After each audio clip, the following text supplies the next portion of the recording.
Hello, you are most welcome, ladies and gentlemen, to Real Impartation Moment on Tuesday Night Anatomy with Daniel Okwan.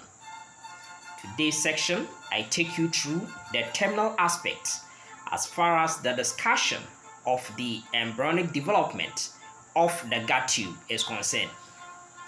My friends, already we reviewed the concepts regarding the embryonic development of the foregut as well as, of course, the midgut. And so today's meeting, I take you through the embryonic development of the hindgut. And my friends, importantly, one thing that we know about the development of the hindgut is that, yes, from the level of what we call the left 1/3 portion of the transverse colon, yes, of course, the descending colon, sigmoid colon, and of course the rectum, together with the upper 1/2 of what we call the anal canal, yes, will be derived from, of course, this hindgut that we're talking about. So my friends, at the end of this meeting, we also understand where the lower half of the anal canal will arise from, and then we explain all those logicalities, okay, and also all those illogicalities which we encounter as far as the gross aspects of the anal canal, importantly, yes, will be concerned. My friends, I won't end there. I also take you through some of the important congenital anomalies that may be associated with the embryonic development of the hindgut. And so, without wasting my time, let's set the ball rolling.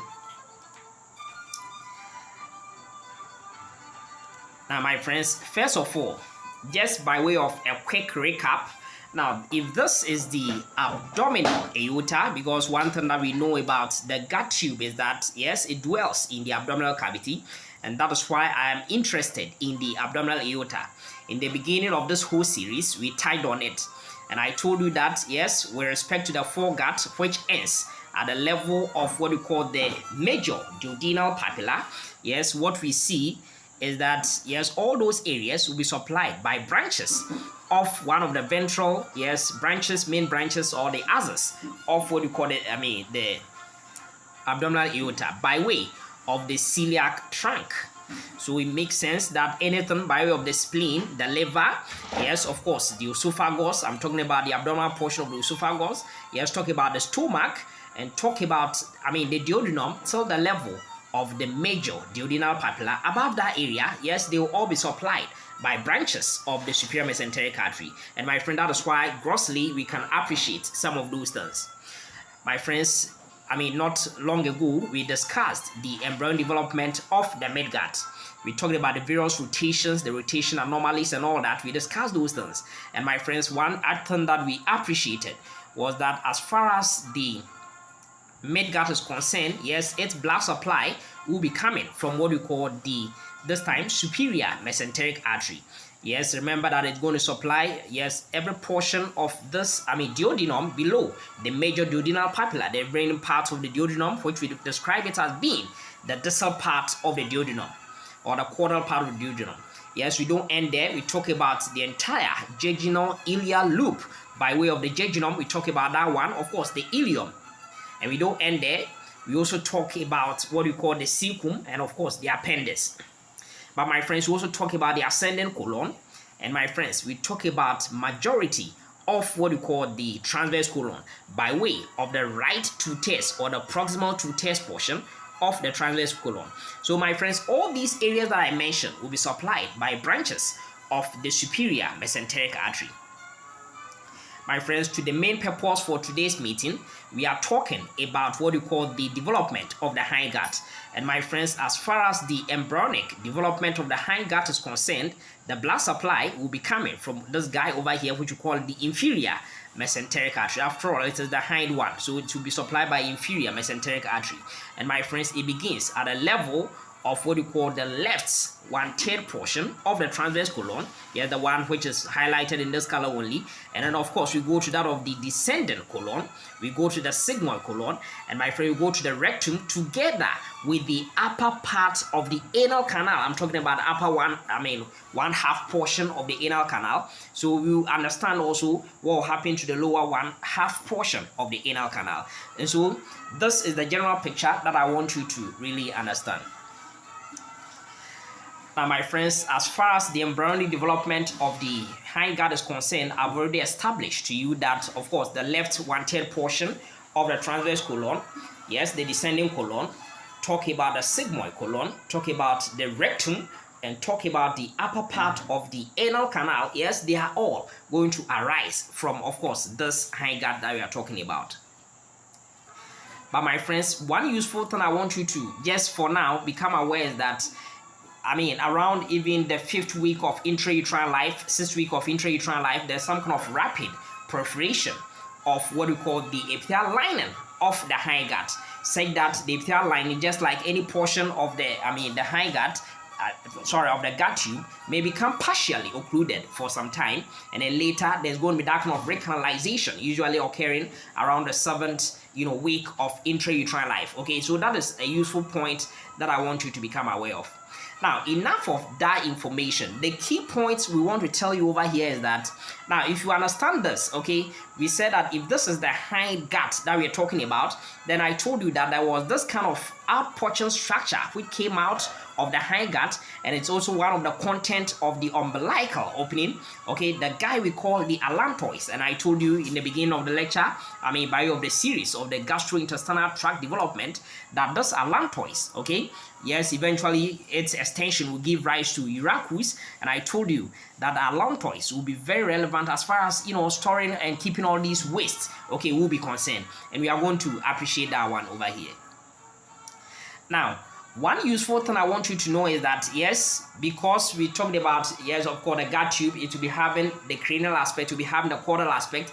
Cranially, it will be occluded by something that we call the oral or the bucopharyngeal membrane. Now, if you follow through all the lecture series that I've been having as far as the embryonic development of all these, systems are concerned, you appreciate all these points I'm trying to make. Now, at the caudal portion where we have the hindgut, one thing that we will see is that we have this membrane bridging the gap. And my friend, this membrane over here, which is serving as an interface between, of course, the hindgut and, of course, the external environment, this guy over here is something we call the cloacal membrane. Cloacal membrane. And thus, where importantly, I want you to understand that the terminal portion of the hindgut over here is something that we call the cloaca. So, my friends, whenever I talk about cloaca, I'm still talking about, of course, the hindgut. The only thing is that I'm talking about the terminal dilated portion of this hindgut. And my friends, importantly, you can see some kind of connective tissue around, connective tissue mesenchyme over here will be the one which will be very relevant over here, trying to divide this hindgut, okay, which is having, of course, the cloaca, and then, of course, this allantois, okay, so that eventually this connective tissue mesenchyme, okay, is forming that kind of partitioning, okay, between these two areas by way of the terminal portion of the hindgut, mainly the cloaca, and then, of course, the allantois. And my friends, it goes downwards in craniocaudal direction, okay, as you can see from the arrow only. Okay, this is what we see. This kind of septum, okay, derived from, of course, the connective tissue mesenchyme around over here is, my friends, something that we call urorectal septum. Now, don't forget that this allantois will be very relevant as far as, yes, the urinary system is concerned. We will appreciate that one, okay, together with some portion of the cloaca over here. And then, of course, we have that of the primitive rectum, which will, some portion will also be forming the anal canal only. Okay, so that's what I want you to know, that the septum, which is moving, okay, due to, of course, the proliferation of the mesenchyme, okay, in craniocaudal direction, is something that we call, the urorectal septum. Urorectal septum. Now, this urorectal septum, importantly, what it's going to do, I'm going to show it in the next picture, is that it's going to divide it so that we get this, posterior portion, okay, this dorsal portion, which we are calling it, of course, the, something we call the primitive rectum, so to speak, primitive rectum. or primitive anorectal portion, okay, of the hindgut. That's what we'll be having, because that portion will not only form the rectum, but also it will give rise to some portion of the upper half of what we call the anal canal. And my friends, ventrally, we will be having what we call the urogenital sinus. Because my friends, this allantois, okay, when this guy divides it over here, the cloaca, we are going to get the ventral portion going to be called what we call urogenital sinus. We are going to appreciate all these things. Now, usually, failure for this septation to take place, okay, failure for this urorectal septum to take place very well may lead to persistent, cloaca, even in the adults. And we are going to see these things. Now, my friends, what I want you to understand over here is that this septation by way of the urorectal septum, yes, commences around the 4th week of intrauterine life, but it doesn't, quickly get completed. Okay, it will take place even up to the level. It has to come all the way over here and come and even partition this cloacal membrane. So let's look at that one quickly over here. Yes, so there we are. That's what we have been talking about by way of this urorectal septum, the caudal portion of what we call the hindgut, yes, by way of the cloaca, is going to be divided in craniocaudal direction so that we are able to get what we call a primitive rectum or primitive anorectal portion of the hindgut. And of course, we have the ventral portion being, of course, the urogenital sinus. But not yet. We are going to still divide all these things. Now, if you go to that of the B, you can see that the partition is going on. Now, right now, we've seen that even by way of the allantois has become dilated. Okay, of course, this cloaca has been divided almost fully, so that we get a genital sinus. Now, remember, the name is urogenital sinus. Now, those of you who have watched the video regarding the embryonic development of something that we've described already by way of the urinary system, yes, we appreciate it, that we talked about the urogenital sinus. Now, we are not interested in those things for now. We are interested in, of course, the anorectal, primitive, what do you call it, tube. Okay, that's the one we are talking about over here, because that one which will be forming the rectum and, of course, the upper half of the anal canal.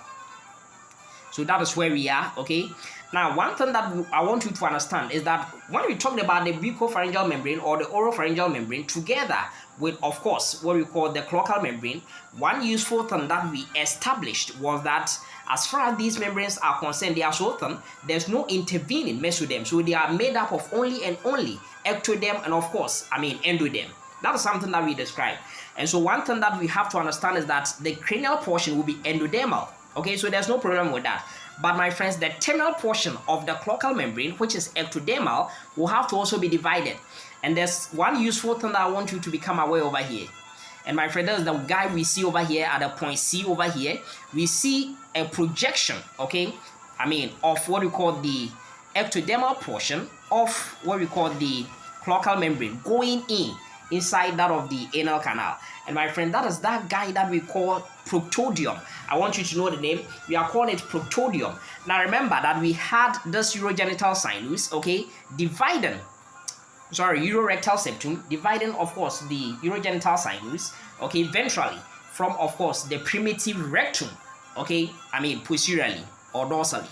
And so one thing I want you to know is that even the membrane, which is bridging the gap between the external environment and, of course, the anal canal together with, of course, the hindgut and, of course, the urogenital system, okay, is also going to be divided. So that it will be divided so that we get what we call the urogenital membrane. Okay, so there will be a membrane over here which will be called the urogenital membrane, which eventually will have to rupture anyway. And then we are interested in the one which is bridging the gap between, of course, the terminal portion of the anal canal and, of course, the external environment. My friend, this guy will therefore be called the anal membrane. Anal membrane. Okay, so the anal membrane will be there, and this anal membrane is moving upwards, okay, by what we call the proctodium, okay, by the inward penetration of the proctodium. Okay, so please, that is what I want you to know. So my friends, as far as the upper one half of the anal canal is concerned, it will be continuous with, of course, the primitive hindgut. Okay, such that the epithelial lining of what we call the primitive hindgut by way of the rectum, primitive rectum, which being simple columnar epithelium with goblet cells, yes, the anal canal, the upper half of it, will be consistent with it. But my friends, the lower portion will not be endodermal. It will rather be ectodermal, saying that there's going to be that kind of inward penetration of something that we are calling proctodium, so that it will be bridging. Okay, that proctodium is the one who is going to give rise to, of course, the lower half of the anal canal. And remember, my friends, this proctodium is something that we can also call anal pit. Anal pit. So whenever you hear of anal pits, my friends, we are talking about the proctodium. And my friend, proctodium is ectodermal in origin, not endodermal. It is ectodermal in origin. So that, my friends, one useful thing I want you to know is that by the end of the 7th week of intrauterine life, I told you that the partitioning, okay, by way of the urorectal septum, okay, began around the 4th week of intrauterine life. By the 7th week of intrauterine life, it is fully partitioned. Okay, so that we have a urogenital membrane, okay, covering that of the, urogenital sinus, and then we have the anal membrane, okay, bridging what we call the upper half of the anal canal, which is endodermal, from the lower half of the anal canal, which is, of course, ectodermal, from proctodium. Okay, so that is one thing I want you to become aware of. Now, my friends, there should be a continuation. Otherwise, one cannot be defecate. One cannot defecate. Okay, there should be a continuation between the upper half of the anal canal and, of course, the lower half of the anal canal by rupturing of this anal membrane over here. And, my friend, this rupture will take place around the 9th week of intrauterine life.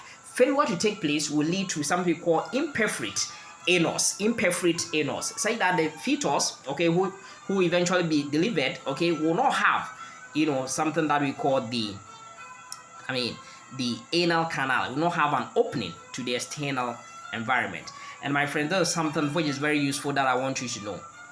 Now, having talked about that, then I want to quickly revisit, do some kind of recap for you regarding, the anal canal, something that we see over there. Now, as far as the anal canal is concerned, I've told you that we have what we call the upper half of the anal canal, and then we have the lower half of the anal canal. Well, some other authors prefer to say upper 2/3 portion and lower 1/3 portion. But whichever way, I'm interested in the upper half and, of course, the lower half of the anal canal.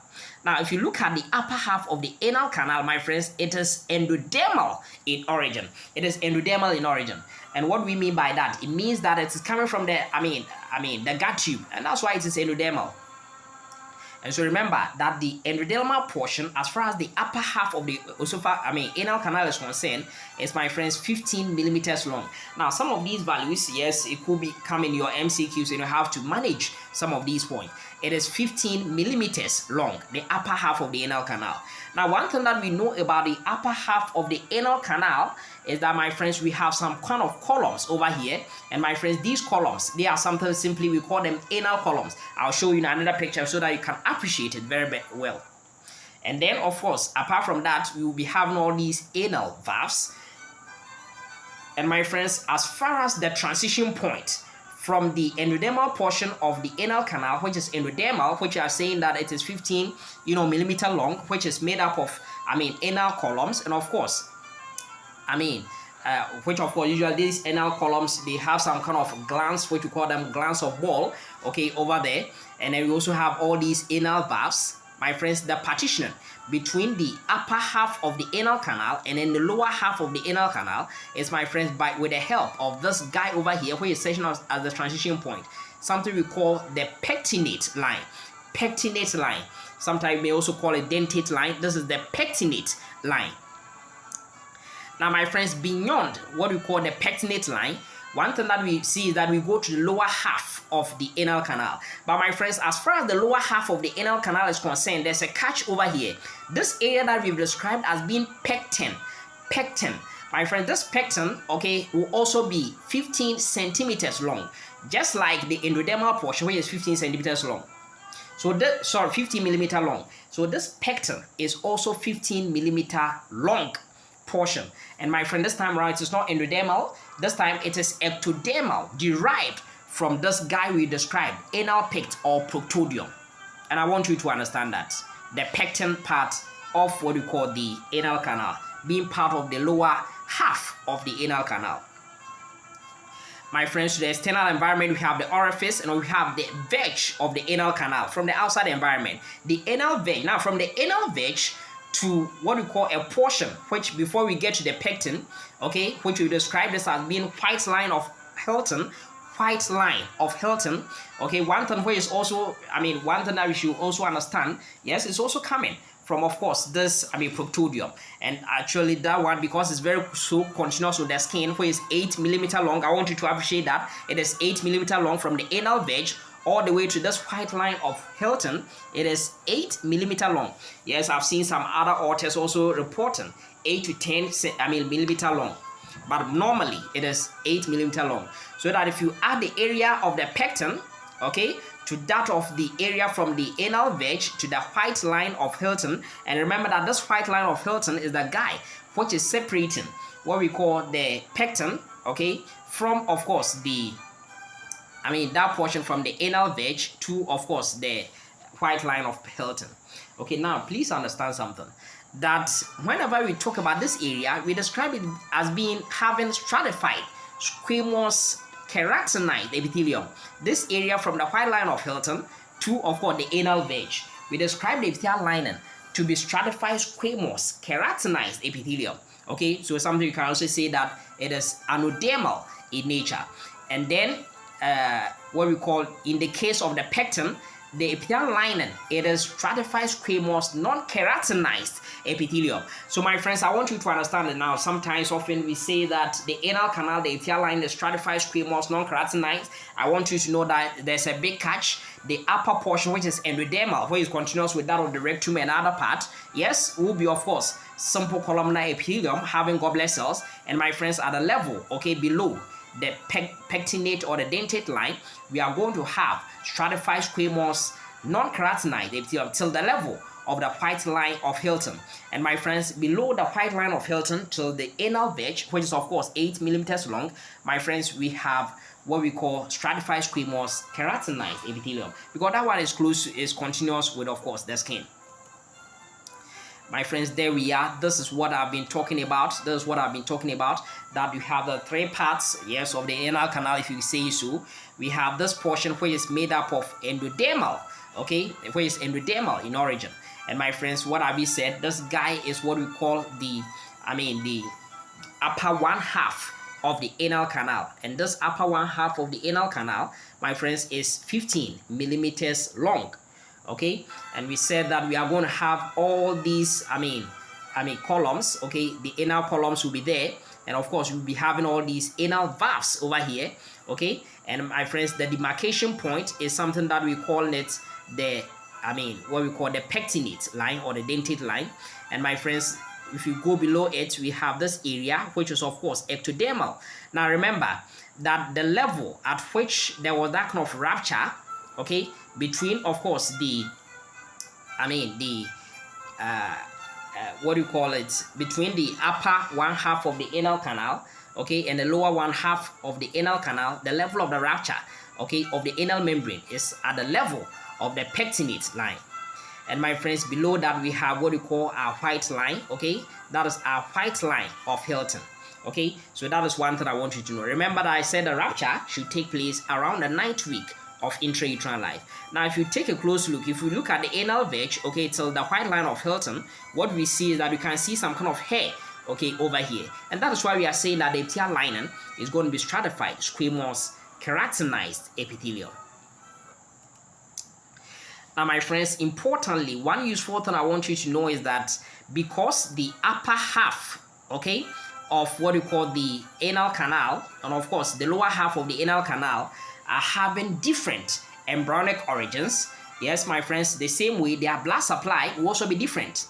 Yes, no doubt that the upper one half of the anal canal, its branches, yes, will be coming from what we call the superior mesenteric artery, which is, of course, the terminal continuation of, a superior rectal artery, which is the terminal continuation of inferior mesenteric artery. I want you to understand that, and that's all. Okay, but my friends, if you look at the lower one half of the of the anal canal, yes, the story is different. It's rather coming from a branch, okay, of what we call the internal pudendal artery by way of inferior rectal artery. Okay, so it tells you that embryologically they have different, origins. Yes, the same way as far as all these things are concerned, the same way. Yes, if you look at the upper one half of it, yes, upper one half of the anal canal, yes, the veins which will be drained it, yes, will be tributaries of the portal system by way of the superior rectal vein. And my friends, below it, yes, going into the systemic veins, it will be by way of the inferior rectal veins. And my friends, one useful thing over here by way of, suppository application, and of course the application of enemas. Okay, one thing that we should understand, if you need significant first pass effect as far as metabolism of that medication in the liver is concerned, then you want to go deeper. But if you want to minimize effects of first pass metabolism, then you don't go deeper. Okay, you don't want to go deeper, because whatever it goes to the portal system, there will be significant reduction in the bioavailability of the medication. So I want you to understand that. Well, in any case, there will be some kind of anastomosis, by way of some portosystemic anastomosis taking place over here. So that, of course, in situations where there's portal hypertension, there will be that kind of collateral, blood flow to, for instance, in the case it's coming from the upper one half of the anal canal, it can go to the lower one half, to be taken into the systemic veins, and vice versa. My friends, this is also very useful, as far as explanation to why someone may be having pus or hemorrhoids, and if it's an internal hemorrhoid, yes, it is, non-painful. But in situations where it is an external hemorrhoid, it is very painful.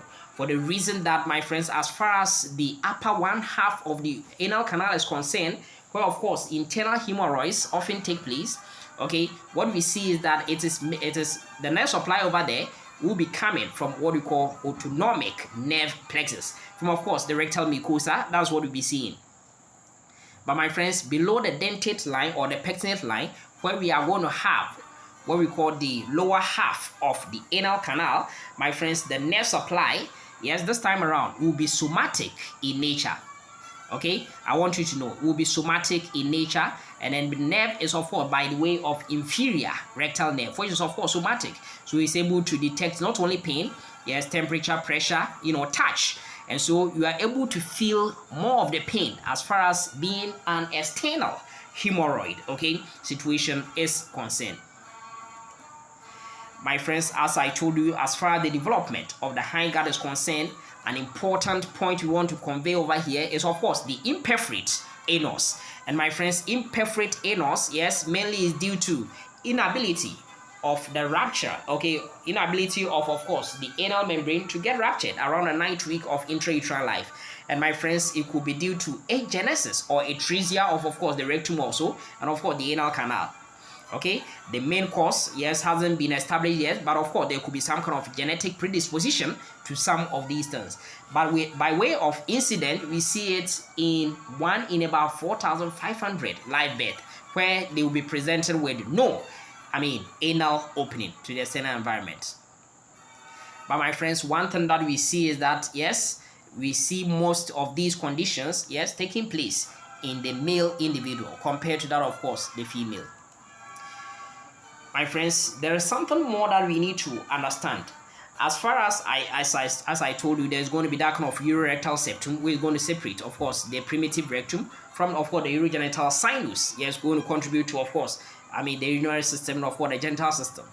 Now, one thing is that the septation may not be complete enough. There will still be a connection between some of these structures.